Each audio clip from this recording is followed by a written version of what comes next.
Music training appears to boost children's cognitive development, and more specifically, it boosts their executive functioning level. So if you're a parent of a child, apparently getting them music training very early on is good for their cognitive development, their executive skills, critical thinking, intelligence, and just tons of things in their life. And what we're talking about today is a meta-study, which is a university that reviewed 22 studies from 9 different countries published between 1980 and 1923. Just under 2,000 children from ages 3 to 11, and 8 of the studies were randomized, so that's really good.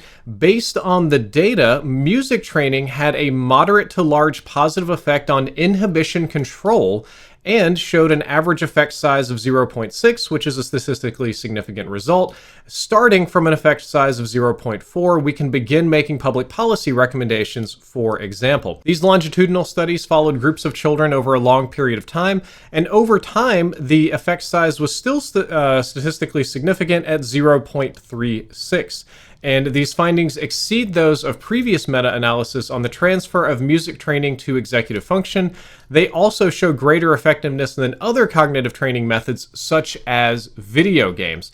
And what's interesting is that the positive effects were observed regardless of the children's age, and also regardless of the intensity of training or the method of musical instruction. They looked at private lessons, group lessons, one-on-one, outside of school, inside of school, and there did seem to be a benefit to having one-on-one lessons outside of school, but the effect was still seen in every group. It says you only need a total of 300 minutes of musical training to see some improvement in inhibition control, which is actually a very small amount. So almost any amount of musical training, a couple of months, a phase, a fad, all the way up to making it a lifestyle, almost any instrument, almost any setting, dynamic. This is universally good for inhibition control, executive function, and almost all the cognitive abilities of the child, which is extremely impressive. So I think that's great news, and I think it's probably a good thing that we teach music to children early.